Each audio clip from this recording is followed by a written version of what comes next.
Yeah. All right. Well, it is 3:30, so it is go time. So everybody, welcome to our webinar. We're really excited to have you here today. My name is John Smith, for real. I am the iPod teacher on Twitter. So if you're on Twitter and you want to give me a shout out, great. If not, no worries. I will put that here into the chat window. So at the iPod teacher, there we go. I taught special ed for 12 years. I was a technology integration specialist for 7 years after that. And now I am the teacher success manager here at Book Creators. So lots of webinars, lots of trainings, sales, support, conferences, booths, whatever, anything that I can do really to help teachers best utilize Book Creator. That is really what I'm here for. Married, I've got 3 kids, 11, 7, and 4. Love golf. So if there's any golfers out there, I love golf and I love dirty cars. Actually, I don't. I love clean cars. So if you have a dirty car, I am a certified auto detailer. So if you're anywhere near Ohio and you want to come on over and have your car cleaned, I'm here. All right. So without further ado, we're going to go ahead and get started. I'm really, really excited that we are working with Empower the Learner and Kathleen and Julie and Hillary here to bring you something new, right, for one of our webinars. And I think that you're all really going to have a good time today and learn a lot and have some really great resources by the time you're done. All right. So without further ado, I would like to introduce Kathleen to you. And Kathleen, I actually pulled up my little note card here, right, to show of all of the cool stuff, right, about Kathleen. Yeah, if I miss something, I'll let Kathleen kind of chime in and tell you this. But Kathleen is the CEO and Chief Learning Officer of Empower the Learner. And she is the co-author of a book, Make Learning Personal and How to Personalize Learning, which I think is huge, right? Especially being a former special ed teacher. I love the idea of personalizing learning. She did develop this Empower the Learner 3-step process. And in 2012, she actually coined the term UDL lens of access and engage and express as a way for learners to understand what they're learning and why and how of learning, right? So I think this is a really important part. And she is definitely very passionate about what she talks about. I've seen some of her sessions at conferences, and Kathleen and I had a good talk before one of the conferences last year. So she's definitely very passionate about what she does. She's the mom of 2 sons who inspire her work every day. And so without further ado, Kathleen, I would love for you to kind of give us a little bit of an introduction to what Empower the Learner is.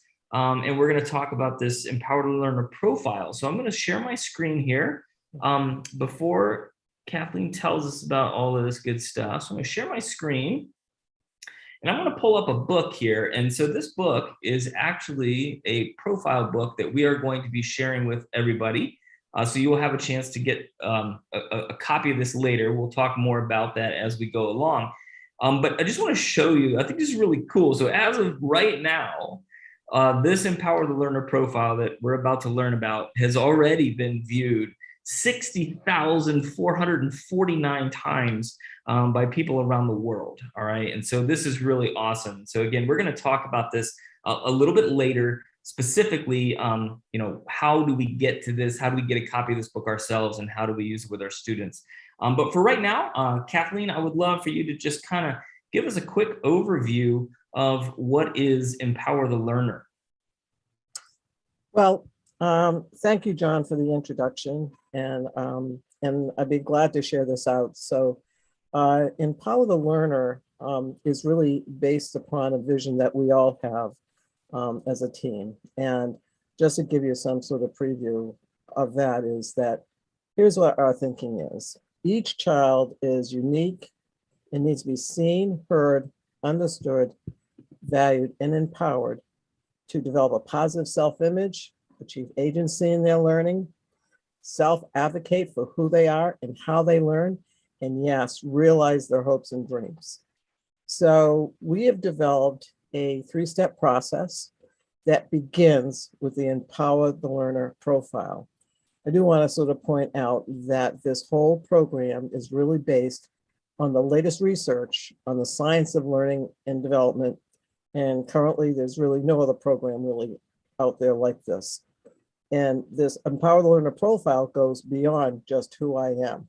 So we're going to talk a little bit more about that. But I do want to let you know that there's an introduction to the Empower the Learner, a separate book that book creator developed for us, so that you can take a look at that and take a look at the whole background behind Empower the Learner, this great team that's here today, and also the process.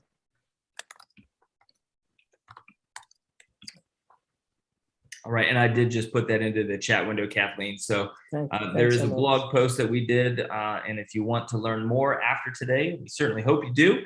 This is the link that you can go to get more information and to get both of the books that we're going to be talking about today.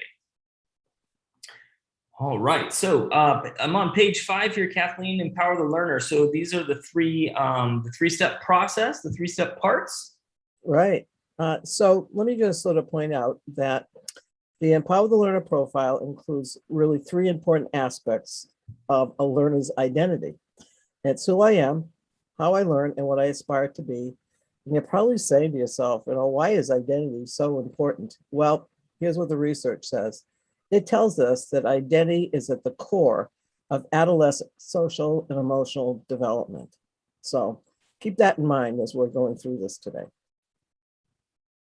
All right, and so the who I am part, Kathleen, I'm going to switch over here to page 25. So my apologies for all the bouncing back and forth, everyone, but this is the best way to get around it. So the who I am. Well, who I am is where a learner shares some personal aspects of himself or herself, and valuing actually who you are begins with this very first step. And we want kids to have really positive self-talk each day about themselves. And who I am supports that. And remember that it is really the stories we tell ourselves that develop that positive self-image. So this happens to be just the very first step of this identity. All right, awesome. And then the second part, how I learn. Yeah. So how I learn, of course, was designed from the principles of universal design for learning. That's based on the cognitive neurosciences. And we took the principles of UDL and relabeled them with a common language, access, engage, and express, so we could create a clear communication about learning between teacher and learner, teacher and parent, learner and parent. In the UDL lens of access, engage, and express is the common language that can be used every day by every learner to share their strengths and challenges in how they access information, engage with content and concepts, and how they express what they know and understand. And we want kids to be able to talk about the strengths and challenges in their learning so that in the end, they can take action to develop the skills to support challenges or enhance strengths in their learning. Remember this, we learn best when our unique learning needs are identified and resources and skill development are aligned with those needs. Okay. All right, and there's this wonderful page here about access, Kathleen. So you could talk maybe a little bit more about what access means. That would be awesome. Yeah, so access is about how a learner accesses and processes information into usable knowledge. And what this graphic represents is these are the different ways that can be done. And what we really need to know about kids and around access is really what their strengths and challenges are in accessing, and for them to be able to talk about that, but also to tell us, how they need to access information and have that conversation. And these are such important aspects of a child and how they learn. So that whole idea of knowing this is important when you're trying to really even design your instruction. So, you know what, as just kind of a total side note, I like to kind of go off the cuff a little bit and kind of go off script sometimes. But as I'm looking at this visual, I think back to my own schooling, and I think, I mean, I wasn't in school that long ago, I guess, in the grand scheme of things. But none of this mattered, right? Right. Like, when I was in school, it was like, John, I don't really care how you learn. Here's the book.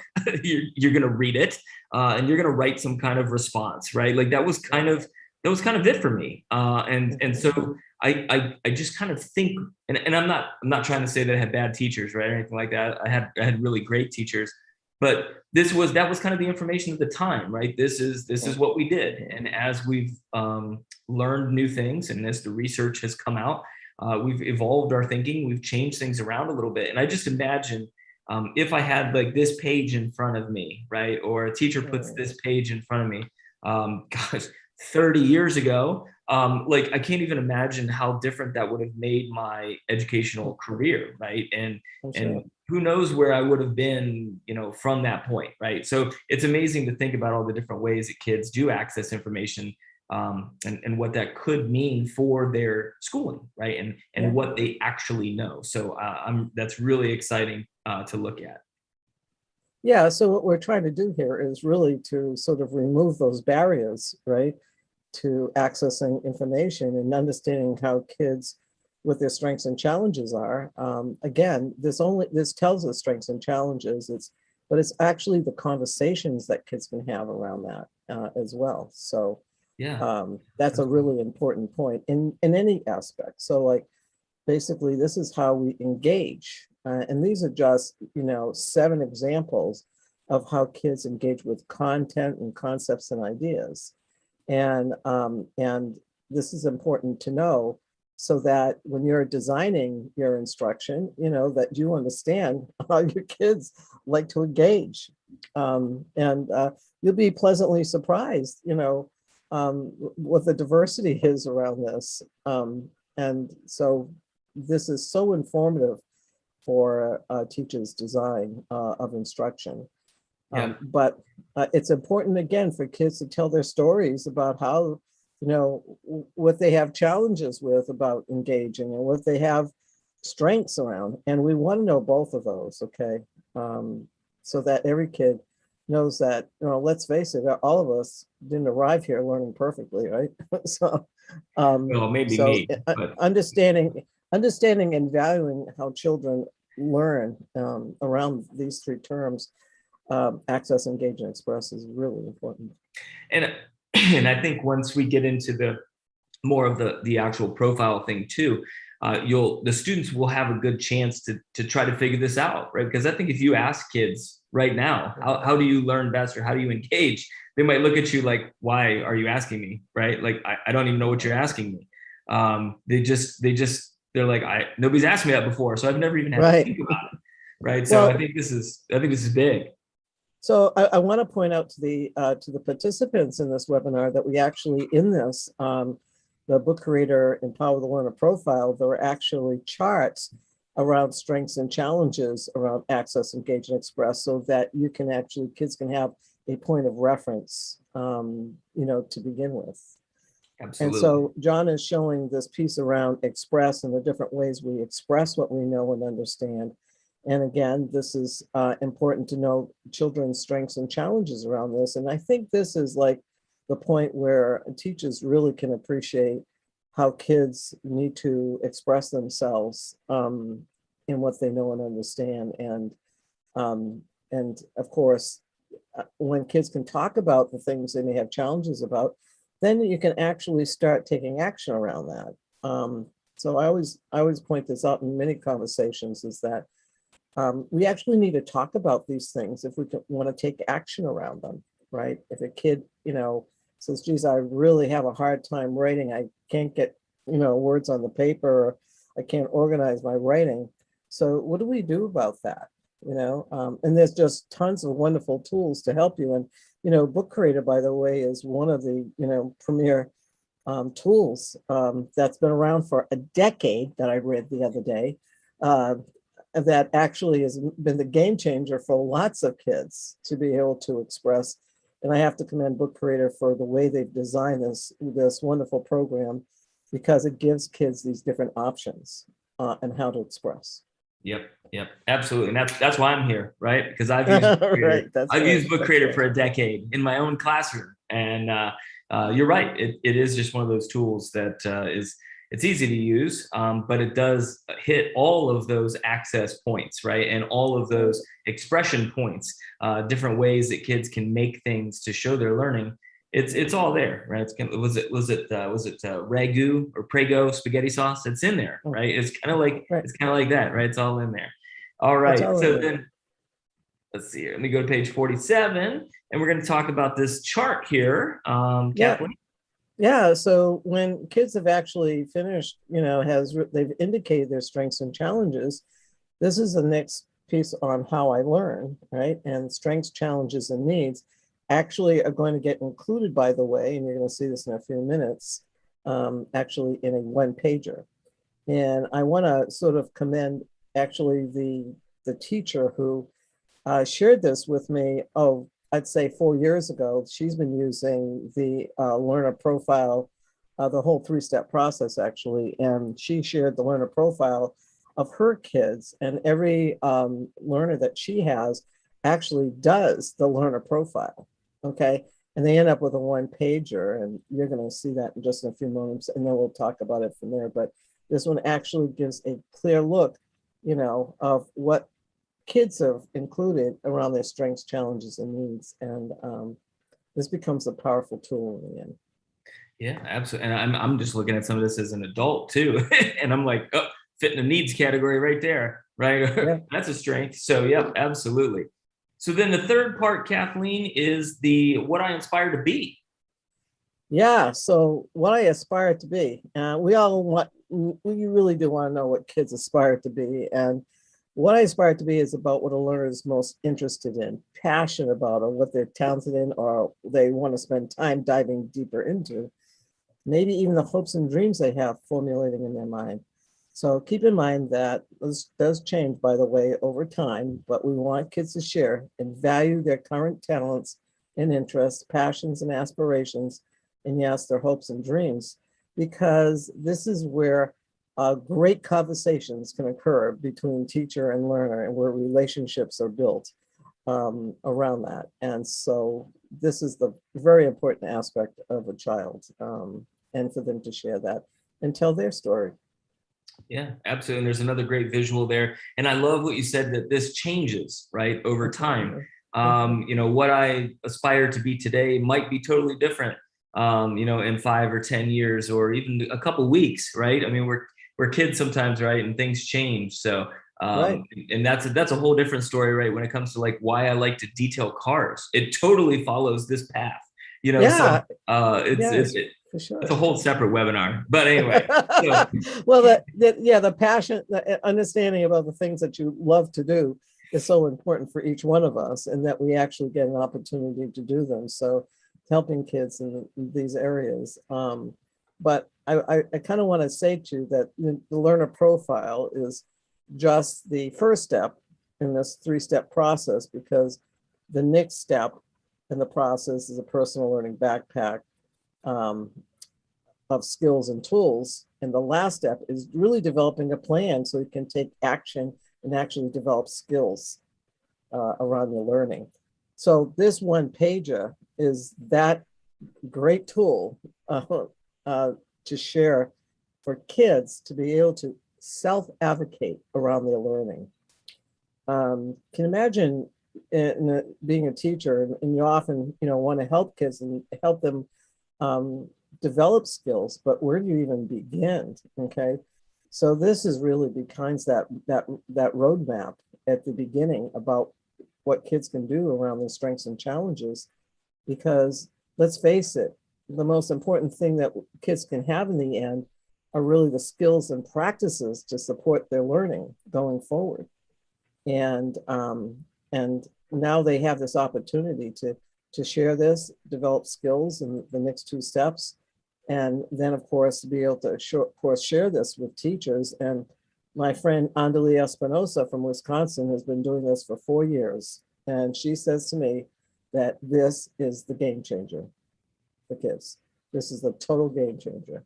yeah. And she works with kids with special needs, and the kids love it. And by the way, they even take this profile and they lead their own IEP meetings with this. I think that's been fantastic. I think it's amazing. And I look at this and I think back to when I was in the classroom, and every year at the beginning of the year, I gave out this goofy worksheet that I thought was going to help me understand my kids, right? And it was like, what is your favorite song, or what's your favorite movie, or whatever, right? And I thought that I was getting to know my students, and yet we all struggled right through the year trying to figure out the best ways to learn. And I look at this and I'm thinking back to that sheet that I handed my kids, only it's way different, right? Because it's not just something that I read and keep to myself and know about the kids. Now I know more about the kids in depth, but more importantly, they understand themselves, right? And they understand themselves Right, better. right. And now, like you said, they can self-advocate for themselves, Right. and lead those IEP meetings and totally understand where they are in this whole thing. So this is fantastic. Yeah. All right. So we're going to jump back here to page 7. And the next part that we want to talk about, we're going to introduce Julie here to the mix. And I think, Kathleen, you're going to introduce Julie. Well, yeah. So I'm excited to introduce Julie. I met Julie a few years ago in a yoga class, and we started talking, and we knew that what we were doing just could complement and support each other. And I love what Julie has done in this Empower the Learner profile, where she really has included mindfulness activities called the Mindful Learner. And because we know that kids need to develop a practice of mindfulness every day. And this is just one of the most important elements to this whole process. So I am so excited to introduce Julie Hartman, who I call a partner and a friend, and a great team member. Oh, thanks, Kathleen. I greatly appreciate that.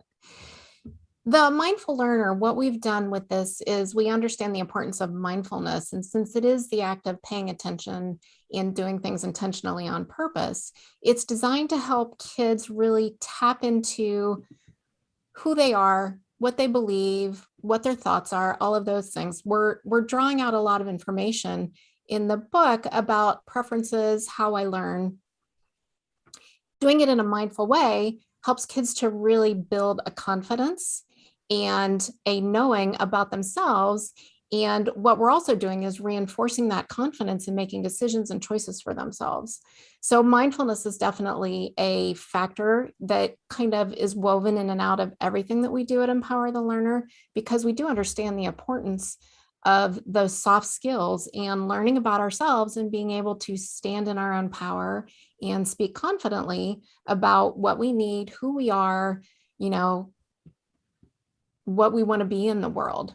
So the mindfulness that's woven in here is designed to help support all of those things in a lot of different ways. We do lots of different fun exercises in order to kind of tap into those present moment awarenesses and help really encourage kids to embrace everything about themselves. Awesome. And as you go through this book, you'll be able to click on this image here and hear even more about that. So very cool, awesome stuff. And so now I'm going to share with you where to find this information. I did already put it into the chat window, but I'm going to show you here on my screen. We do have a blog post all about this process and how you can use it. So what I'm going to show you now basically is just a quick demonstration of Book Creator, how to find these books and how to get them into your own account. And then we're going to find we're going to talk even more information with Hillary. So really excited about this. But when you get to this blog post, you can scroll down and read through this. There's the one pager that we had just finished talking about. And there's a little bit more about Empower the Learner, some links to their sites and things like that. But it all starts kind of with this introduction book, all right? And this introduction to the Empower the Learner is really just going to give you that deep dive into all of the stuff that it's about. And so right here on this blog post, you can click through these pages and you can flip and look at all the information and soak it all in, right? And get that true deep understanding of the background. And then after you truly have that understanding then we're going to start worrying about the profile. Now, I do want to take kind of a sidestep here. For those of you that are watching that maybe are follow Empower the Learner or just thought this was a really important topic and don't know much about Book Creator, all right, it's really important that you get into Book Creator first, right? You don't want to just jump into the Empower the Learner profile and not understand any of the backgrounds of Book Creator. So if you are totally new to Book Creator, the first thing you're going to want to do is create an account. And so to create an account, oh, it's over here. I moved it. I forgot I moved it because of Safari here. So the first thing that you're going to want to do, sorry, let me just change something here real quick. You're going to want to go to app.bookcreator.com. And app.bookcreator.com is going to look like this. And when you get to this page, there are two different sign-ins actually. So you just need to be a little bit careful because a lot of times teachers get excited and they just start clicking buttons. There are two different sign-ins here. There's a student sign-in and there's a teacher sign-in. So you want to make sure you click on the button that says teacher. All right, and that is going to allow you to create a free account with us. That free account is going to give you 40 books in one library. So plenty of stuff to play around with and try out with that free version. All right, so you're just going to sign in here with Google, Microsoft, email, or Clever, whatever your school district uses. So you're going to do that. And then you're also, once you do that, you're going to be able to kind of play around with Book Creator. It's very easy to do. I've shown you a lot of the pages in this book here, but everything you need to know about Book Creator is here up under the plus button. You just click the plus button and you can start adding all of this multimedia and stuff to your book, which is great. Again, it addresses all of that access and expression stuff, right, that we talked about earlier. So this is definitely important. And if you go back in your teacher dashboard, once you've created an account, you will see here that there are plenty of resources to help you out. There is a Discover section at the top, which gives you plenty of sample books written by students and teachers. So definitely something to take a look at, books by grade level. We have books by our ambassadors, and we even have books by subject area. There is a Learn tab at the top, and this is awesome because it will help you with step-by-step guides and directions for all parts of Book Creator. And again, if you're completely new, I would highly recommend taking our certification course. So if you click on this blue button, it will give you a course where you can watch 14 videos of me talking about all the bits and pieces of Book Creator. You watch those videos, you take a quiz, and then you get a cool badge that looks like this. And you can put it in your email or you can put it on social media. But more importantly, you will leave knowing real deep knowledge of Book Creator, right? And so that's awesome. And then once you've got that and you have that in your pocket, that's when you're going to go back. And you're going to go back here to the Empower the Learner stuff. And you're going to click on this learner profile. You're going to see this learner profile here. And again, we were kind of flipping through the pages, so we didn't give you the whole deep dive in it. But as you flip through the pages, these are the things that you are going to learn. Your students are going to learn. They're going to work together on this. They're going to go through this process over time, right? And they'll be able to do this. And again, I think this is really important to note. And I think Kathleen already said this, so I'm going to say it again. It's not something that happens in a day, right? This is a process, all right? This is a long process that your kids are going to go through. I'm sure Hillary was going to talk about this as well. But this is just something that, this is one bit, right? The piece that I'm about to talk about is just one piece of this. And there's just so much more, wonderful things that you're going to do with your students here.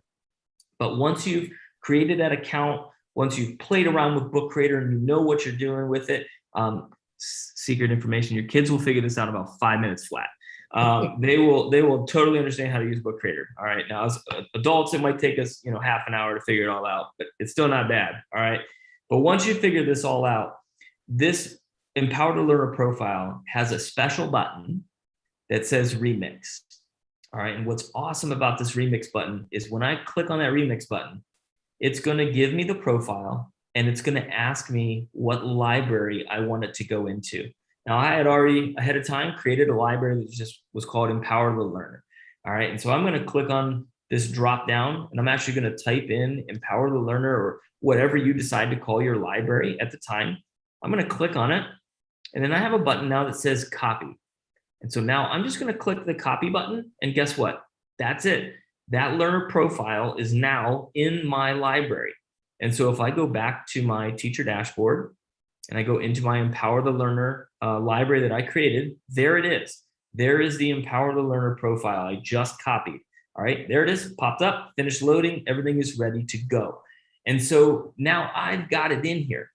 But the most important part is the students, right? So now the students need to be able to take this profile and they need to be able to edit their own version of the profile, right? That's the most important piece. And so the first thing that you'll need to do is you'll need to invite your kids to join your library. And it's very easy. You click this button here at the top that says invite code, and then a code is going to pop up. Now, don't write my code down because you don't want to be in my library. I'm going to shut it down anyway. But a code pops up, and you're just going to give that code to your students, whether it's through Google Classroom or another LMS like Schoology or Canvas or something like that, or you can email it to them, write it up on the board. Totally up to you how you get them that code. Give them the code, and then when the students go to app.bookcreator.com, just like you did, they're going to click student. They're going to sign in with one of those options, and it's going to immediately ask them for that code.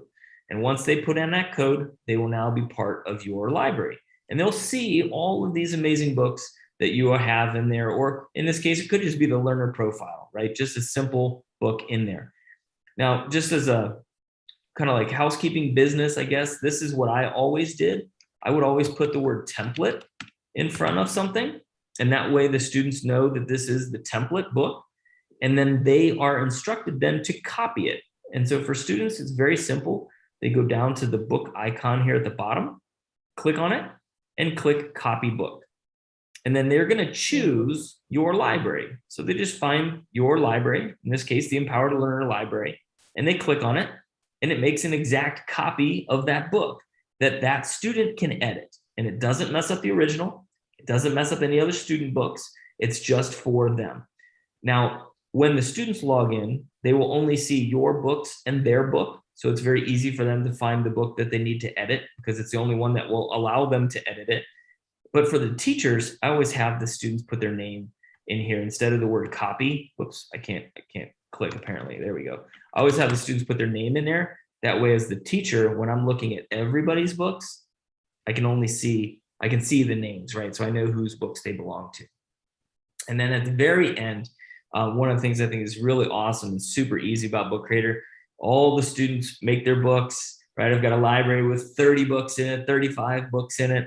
There's a really magical button that we have. So down here at the bottom, I'm going to click that book icon again, and I'm going to click Combine Books.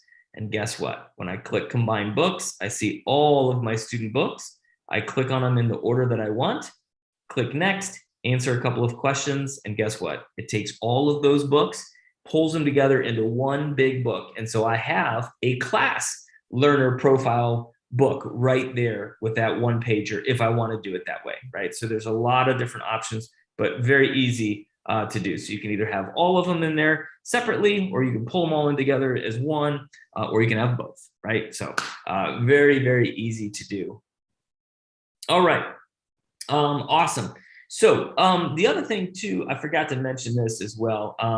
If you don't want the students to have this entire booklet right now, you can just go to this pages view and you can find that one pager and you can send it to the students, right? So if the students had an empty book, you can take this one pager and send it directly to the students so that they can edit that one pager, right? So you just hit 3 dots, say copy to, and you find the student books and you put it in there, right? So very simple to do, but again, very powerful in the process.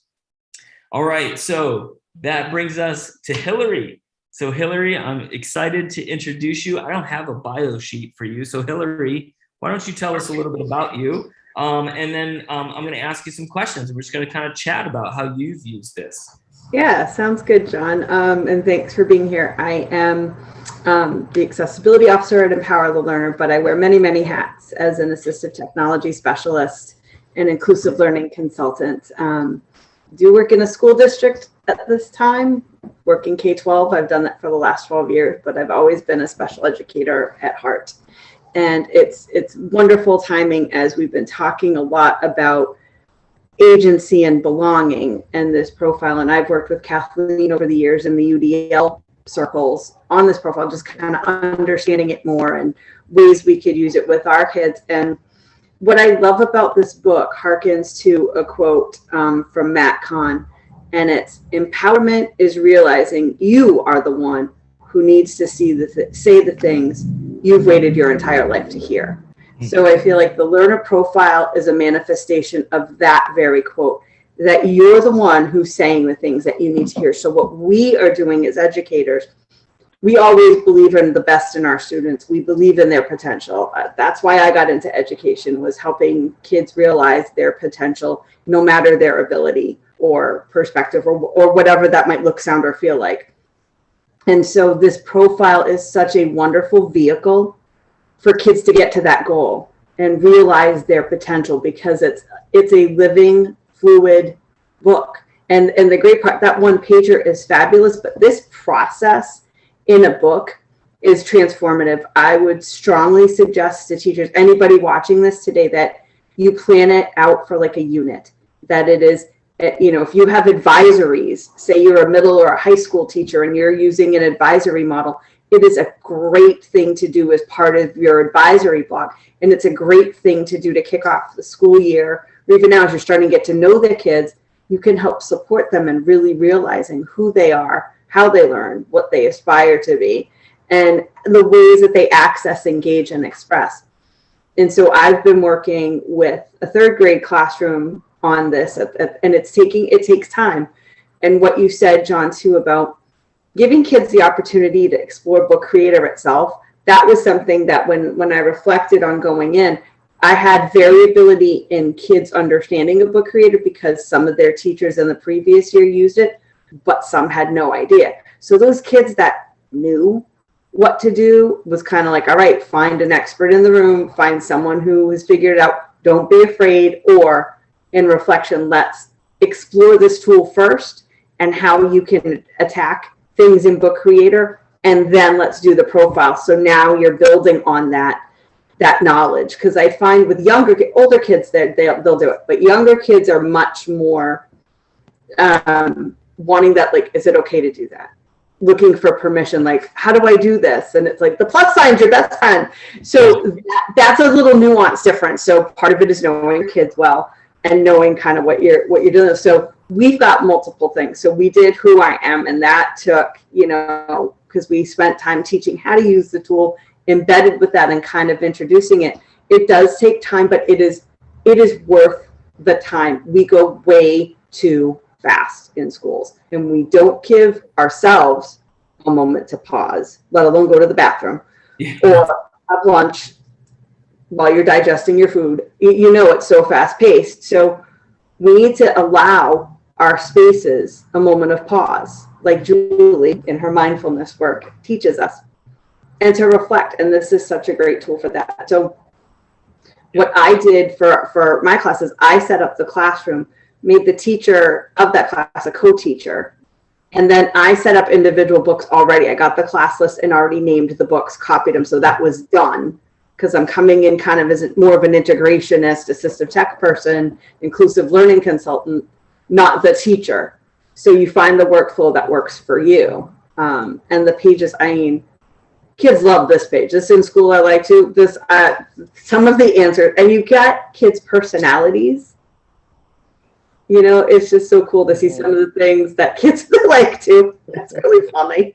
And I think what's interesting here about this page too, and I think it goes right back to, what Hillary said, allow kids a chance to play with it, right? I said, allow yourself a chance to play with the tool, because if I do what Hillary did and pre-populate a library filled with books for kids, and it's already there, and I just say, hey, jump in and start doing it, they're going to look at a page like this and they're going to be like, use the pen tool to draw a picture. Cool. Like, where's the pen tool, right? And then it kind of takes away from the activity itself, because now I'm trying to tell everybody where to find the pen tool, right? But if the kids have a chance to play with it ahead of time, if you have a chance to play with it ahead of time, they know if they click the plus button, media and pen, there's the pen tool, right? And they can start drawing and they can do whatever they need to do there. If your kids are not artists, there's an auto pen, which is fantastic.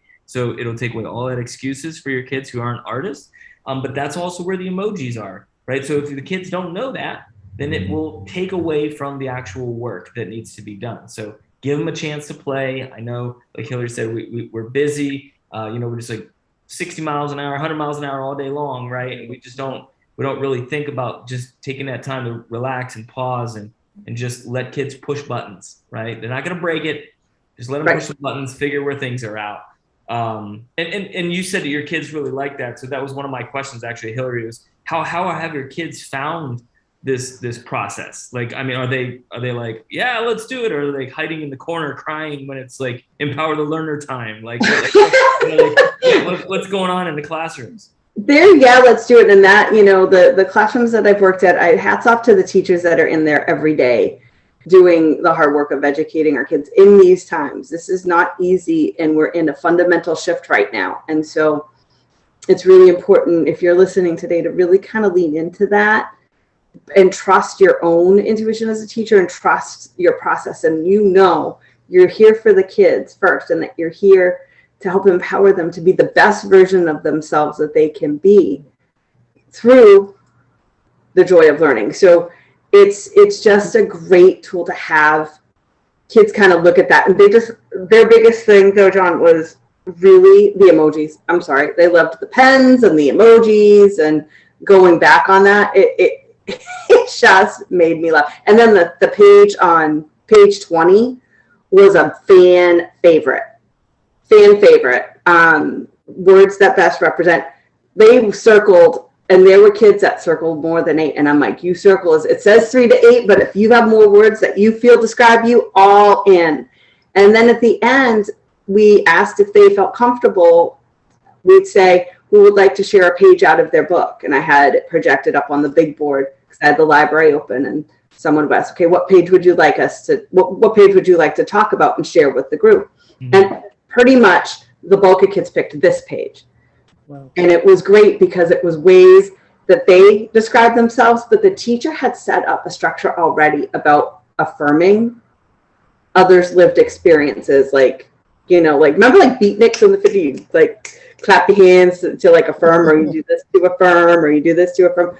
They would do that. And to me, that was just a beautiful way to have some community, because classrooms really are learning communities. Yeah. And they're supposed to be a dynamic space. So to have that affirmation from your peers that this is how you see yourself and I'm affirming you is beyond powerful, because I think there was some other, like, that structure was there to have that, but this was another vehicle for that to happen. Does that make sense? Did you have any kids that wanted to add other words to it? Yeah. Absolutely. Like, can I have my own? Like, absolutely. You go for it. This is yours. You do you. And the one thing I will tell you, because I come from a not very diverse school district, so the page that is culture and ethnicity was a challenge. And here's why.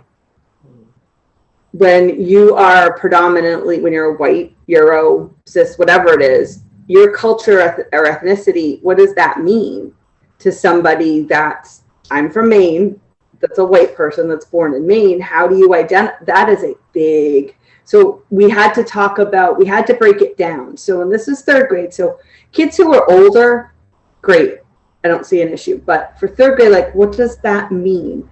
And it was more about, we had to frame it around holidays, traditions, family things. What do you want to share with us that we need to know about you and some of the things you might do with your family? Or do you have family that live in another country?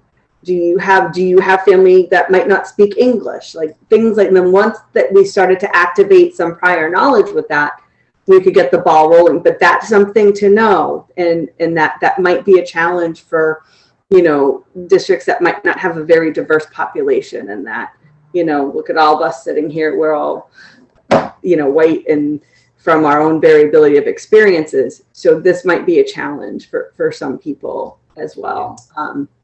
Or even just to identify, because we tend to not talk about those things. Yeah. No, we're quickly coming to the end of our time here, but Hillary, do you have any examples that you can show us of things that students have completed? I actually do, I'm just going to pull it up first before I share it. So let me just get the book going to the page first, and then I'll share it because I had a couple of pages in mind. And for those of you that are on the webinar with us, if you do have questions, we like to wrap up our time with some questions. So start to think about those and put those into the chat windows. Or if you have any aha moments or things like that, as Hillary's pulling up her examples, put that into the chat windows so that we can, we can address those. We can look at your comments, things like that. You're going to have to promote me, John. Oh, yeah. Here we go. More. You are now co-host. There we go. So now you should be able to share. Oh, see, now I can. Host is not disabled screen sharing for me. All right, here we go. Zoom. All right, here it is. So this, what you're seeing here is the sample of a third grader. So this is the for fun I like to.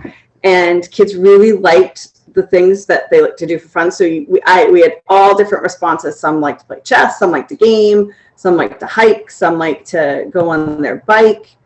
They could record something unique about them. They hadn't done their video yet. Something that concerns them. Clearly you can see what concerns a kid, and that's something I think that concerns all of us, but that gave us some really good insight as to what's on kids' minds. What are they worried about? And then different things about their culture. So there was an image there. And then the circling part. So this is the part I like. So they had self-identified as creative, calm, curious, friendly, determined, independent, funny, out-of-the-box thinker, a leader, and a geek. And it was just really cool. So a lot of the books had this similar kind of feel to it, where they could just go in and express themselves in that way. So that's one example, but I'm going to pull up another one. The only reason I'm kind of popping in and out is that there are student names, so I'm doing my best to protect student names. Yeah. Also got permission, I did get permission from student to share their work. I always ask permission, like, is it okay if I share this or take a picture of this? Because this is really cool. Always ask that. Yep. Because it's just good. That's good habit, right? It's just a good habit. It's a good common courtesy. I'm just trying. Lori, while you work on pulling that screen up, part of what I love about all of this is how it all connects the dots. So we take all these different elements and we're working on connecting the dots for self-expression, self-acceptance. Kids can go in and modify the book accordingly with the colors and the fonts that they like and really add their own creative flair to it. And again, that's just helping build that inner confidence and the ability to make decisions and choices for yourself that then, grow as we grow. Exactly. Now, we talked about emojis. So this student used emojis to communicate what they like to do in school. Pizza, run, and math. And they could use a pen tool or draw, but that was a choice that they made, which was really, really cool. And then they recorded something here, and then some stuff about horses and some stuff that's unique. They did a video. They didn't quite get to the concerns, but I love the part where they get to the word, they got friendly. That was one word. So some people had 1, some people had 12. And what I love about those profiles is the variability. I'm not looking, you want to circle one word, that's fine. I am not one that's attached to, it has to be this many, or that it's just, that's not it. It's really about the goal of getting kids to understand who they are as a learner and the ways that they can access, engage, and express in learning, because that's not something that's explicitly taught. In fact, a teacher, when this is before Book Creator this profile was ever done in Book Creator, which, by the way, Book Creator is one of my most favorite tools ever to use with kids. In fact, we do a lot of different, not related to Empower the Learner, but we do a lot of stuff with Book Creator, but we're doing more with Empower the Learner moving forward. But kids love the creativity, the ability to access and engage. We've done so many things with it that it's just one of the most universally accessible tools that I have found as a technology specialist. But to have that mashup of this profile in Book Creator, to me, is a win-win, because now it's open to more people, right? So it's open to more, it's more accessible. So that is super cool. And then just the portability of it. And then you can go back and change it and tweak it. And you can change that one pager. You don't have to do the 3-step process at time, but that initial time is so important, and take the time to do that. But as you get to know your kids, have them go back to that one pager in like January and add it. Is there something you want to add? Is there something you want to take out? You know, here are some options, and let kids figure it out. Because when we did a thing a couple years ago before Book Creator, I had an instructional strategist do the profile with staff. They could not answer the questions. So if you don't know, how are you going to help support your kids? So I would encourage you all to do this process with yourselves first, and then do it with your kids, because it's going to be even more powerful, because you're going to understand it from both aspects, the teacher aspect and the learner aspect, because guess what? We're all learners here. Yes, absolutely. That's my bit. Wow. No, that was awesome. And I just want to thank all of you, Kathleen, Julie, Hillary, for being here. Everybody on the webinar, thank you for being here as well. The video will be live on YouTube in a couple of days. And the link for more information is right there in the chat. And Kathleen also put in another link as well to empowerthelearner.com so that you can learn more information there. But I just want to say, thanks again for everybody for being here. I'm excited about this. I can't wait to see what the teachers start doing with all of this information. And I just want to say, be safe out there. Happy bookmaking, happy profiling, right? And all of that good stuff. I don't know, Kathleen, Julie, Hillary, any words of wisdom before we shut this down? Well, I just want to thank you, John, and Book Creator for this webinar today. And I want to point out that, you know, the profile is a very powerful tool, and that it is the very first step in the 3-step process, because we want really kids to develop skills and practices around tools, and we want them to develop a plan to get there. So anyway, you can learn a lot more on empowerthelearner.com, and we're launching our program actually in our course next week. So take a look at that as well. Oh, awesome. Right. And thank you, Hillary, for putting the tag there for Twitter. Definitely. Everybody has a story, right? And we want to hear that story as well. So Julie, anything? Hillary, anything? Yeah, thanks so much, John. And thanks everyone for joining us. And I just want to remind everybody to take a nice deep breath anytime during the day that you feel like you need it. It'll help ground you and bring you back to the present moment and help you appreciate your life a little more. Awesome. Thanks, everyone. No, thanks, everyone. Just, I hope you enjoy the profile, and, you know, give us feedback. If there's something that's missing or something that you're not sure of, reach out to Kathleen, Julie, or myself. We're here to help and absolutely work together to help empower the learners. So thank you all for being here. Yeah. And thank you, everybody, for the great comments that we see in the chat window. Appreciate those. And again, be safe. Have a great day, everybody. Take Bye-bye. care. Bye. Thank you, John. Thank you. Bye, everyone.